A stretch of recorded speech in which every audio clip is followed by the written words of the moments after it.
God is moving. It's Young People Nation. Welcome to Young People Nation. Listen to us weekly as we commit to bring transparency, healing, and truth to the everyday situations in life that might bring you down. Join us for your weekly dose of inspiration. Thank you for listening to Young People Nation. Make sure you subscribe so you never miss an episode. And now, here's your host, Eugene and Donna Perry. Let's go. Christ is the foundation. Know his word gon' lead us. Know I'm already going. Taking steps I believe in. Giving guidance to the youth. Giving guidance to the lost. Giving the world to the project. Lead them back to the cross. Okay, welcome back. Welcome back. And we're in session 3 with Miss Trishana Passionate Wesby. Miss I Will, While I'm Yet Living, I Will Give My All.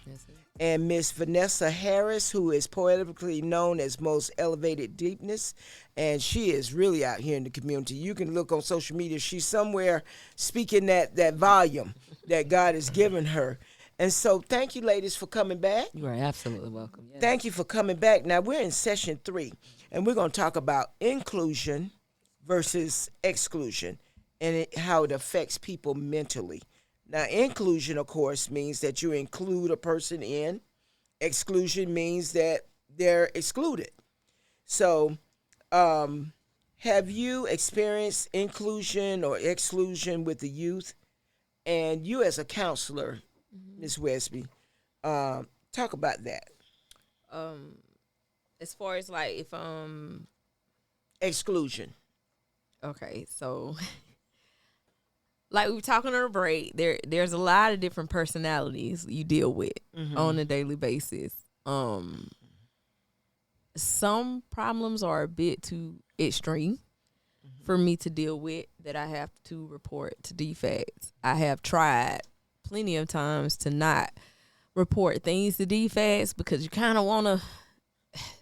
One thing to DFACS, one of the rules that they want is to keep the families together. But if it's too extreme, I'm a mandated reporter. I got to tell it.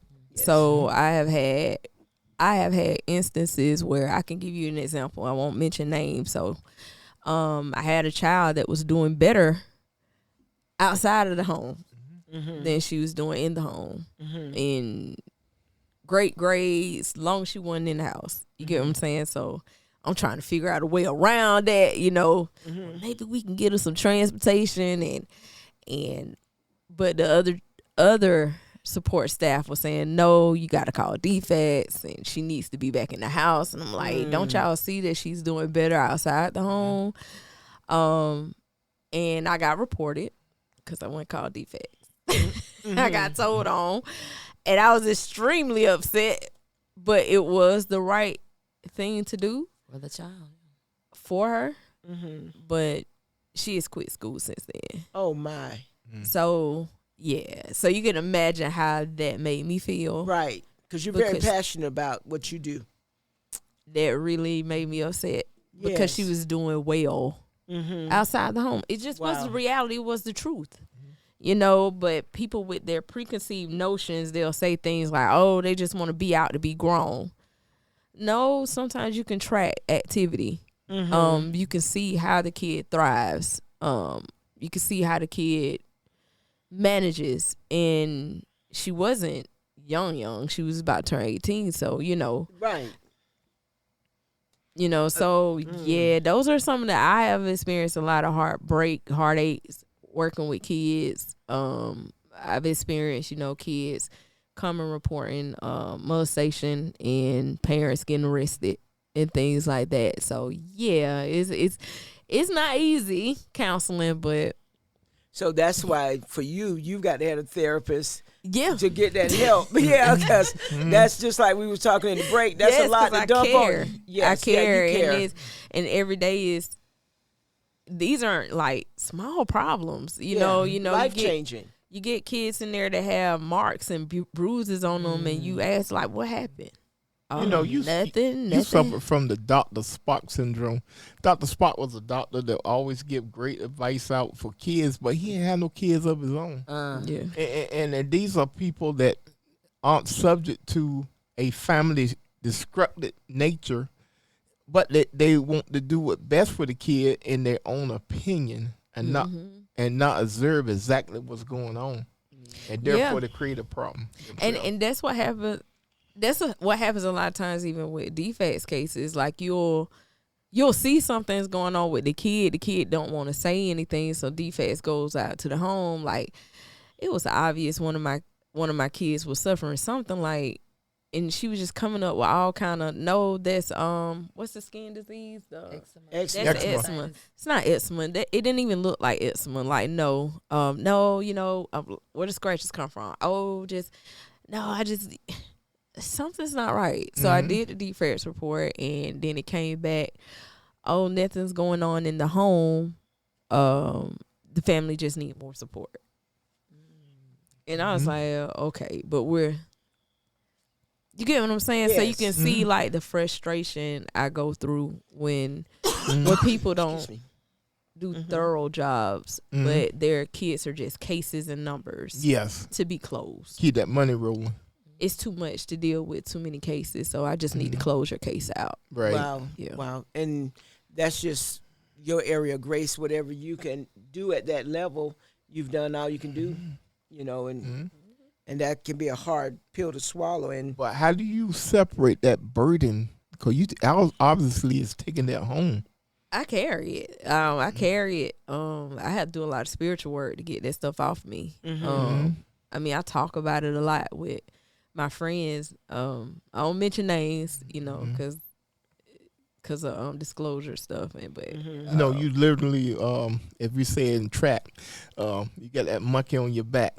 That monkey riding, and they riding you. It be just sitting in my bed with me. But I had to learn too self-care tactics. We taught like in counseling, when you go home, take off all your clothes and watch cartoons. I've been taught that. Okay. So, because you got to take work off. Yes.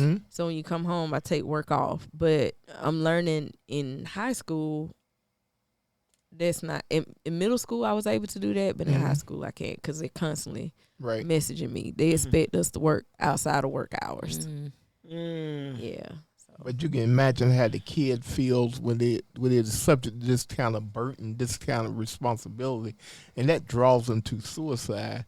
Or the internet, and when the internet cuts them off or they're embarrassed on that, they have nowhere else to go. Right. And that's exclusion. Now, I have constantly had to counsel kids that sometimes you got to use unorthodox ways to counsel the kids when inappropriate things end up on the internet. And I have counseled a kid and say it ain't you. You see your face. No face, no case. It just, but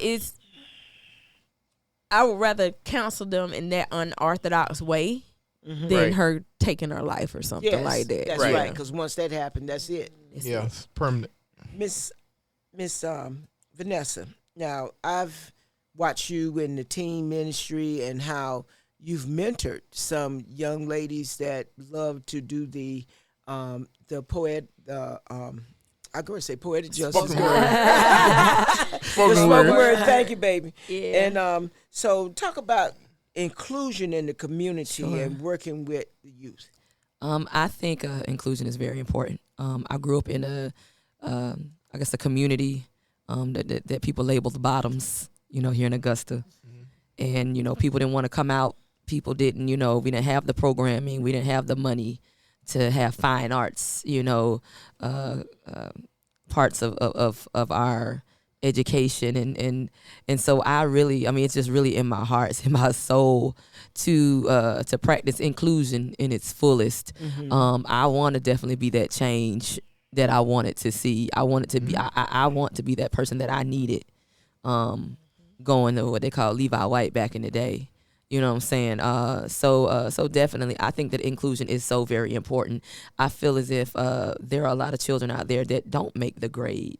They maybe can't get into these fine arts schools. They can't get into these, special programs where you have to have this GPA or have this, person that rubbing elbows and all that stuff. And but it's so much talent. so much talent, Yes. so much just giftings in these students, and I have to say, people speak highly on my gifts and all that, but I was one of them kids. Yes. I was one of them ones. Them parents didn't have all the money to put me in these different acting classes and arts classes, and my grades were not the best to where I could get into these schools, of higher learning and have all these opportunities. So I see the importance of pouring into environments and communities that are disadvantaged, and in being inclusive. Yes. To that community. It's so much healing that comes from that. Passionate, you talked about in one of our other sessions, how we did go to a school in the Bottoms here in Augusta, and we went in because they were getting ready for their milestones, and we wanted to help them get ready for the testing and show them proper ways to use grammar and all of that. But then when we got in there, we saw that these babies just need somebody to talk to. They need a way to release. They just need it to be heard. Right over the academics, because ultimately that's what's going to help the academics. If these children can just have a voice and be heard.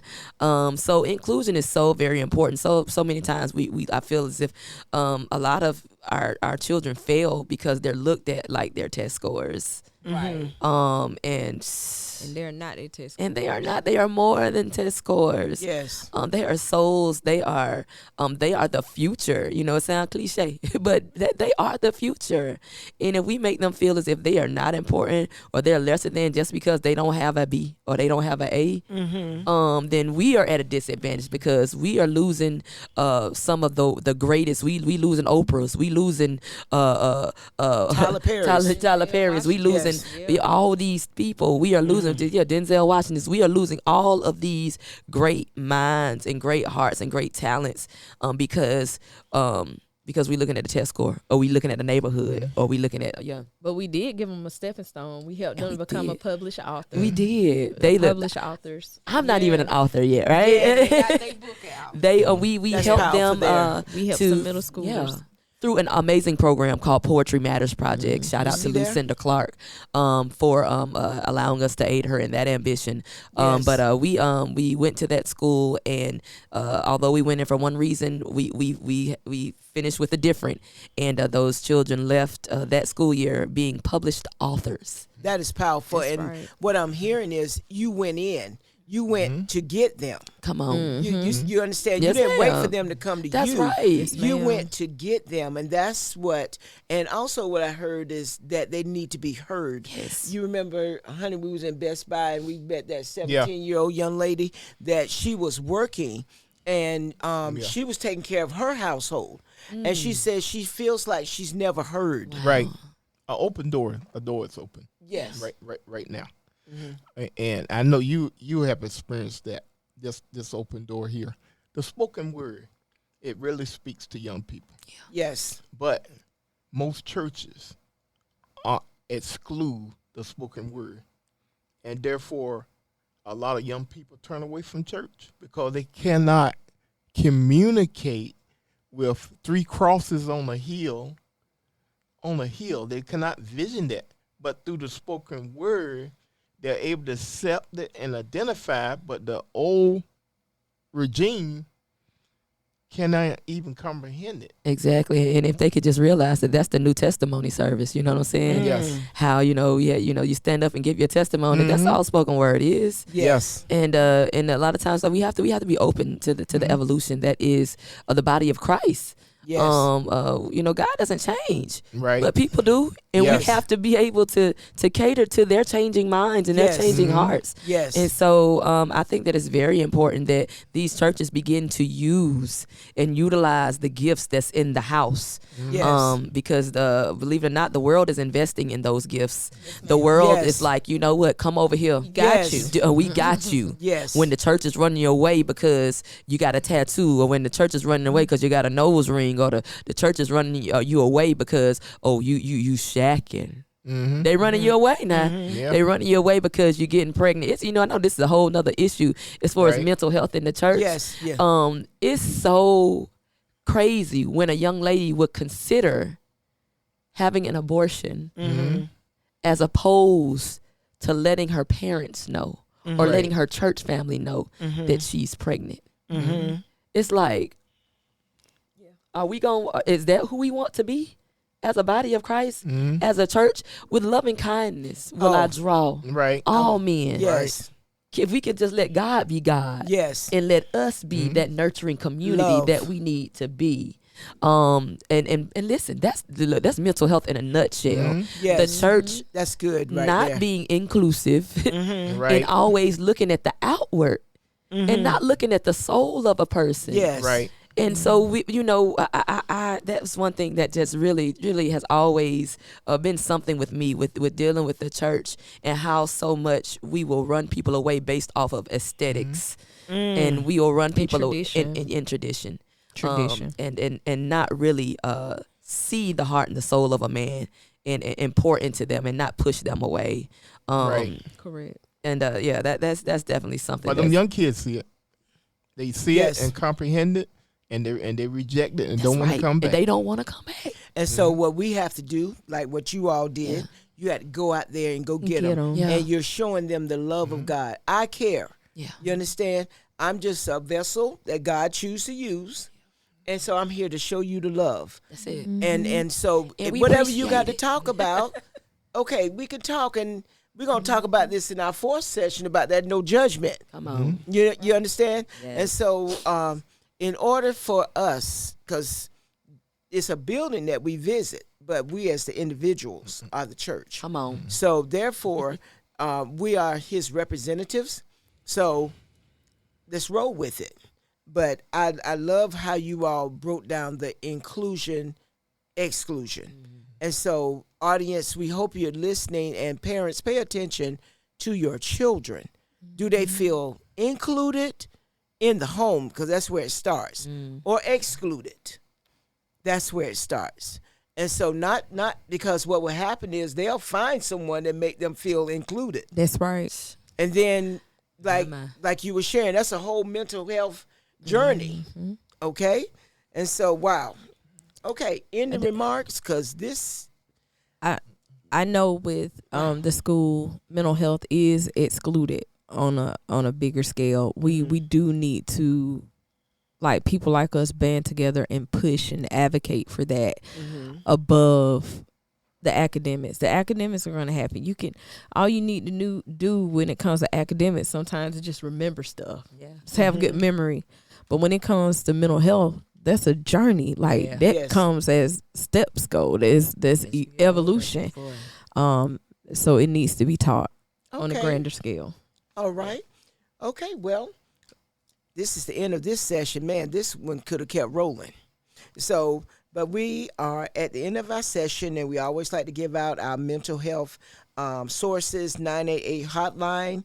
Text 741 to 741. That's free 24/7 crisis counseling. And if you need a resource, just call 211. That's 24 hours a day, 7 days a week. Okay, Mr. Perry, this has been a great session again with these two gifts that we have in our midst. Listen up, church. Take off that old wineskin and put on the new. Come on. Have the changes. Change your heart, your mind, your soul, and so you can progress. And to do that, you will know whether or not you're existing or just living. And this has been Young People Nation. And remember, there's always hope. Let's go. Christ is the foundation. Know his word gon' lead us. Know I'm already going. Taking steps I believe in. Giving guidance to the youth. Giving guidance to the lost. Give the world to the project. Lead them back to the cross. He the number one prospect. He the top boss. I was broke, I was empty. He the one that paid the cost. Really thought that I was cool. There was nothing like the Savior. Now it's time for the truth. The whole world been waiting. It's Young People Nation. It's Young People Nation. It's Young People Nation. It's Young People Nation. It's Young People Nation. It's Young People Nation. It's Young People Nation. The whole world been waiting. Whatever you going through, I know what he gonna do. Don't matter the circumstance, we going back to the root. Keep going, keep going. Let that seed keep growing. You need peace and we know it. Now it's time to live holy. Young People Nation. You know what time it is. Young People Nation, get ready, the time is here. Get ready, we vibing here. We about to let God in here. Young People Nation, it's Young People Nation. Yeah, do it for the heavens, you know where we going.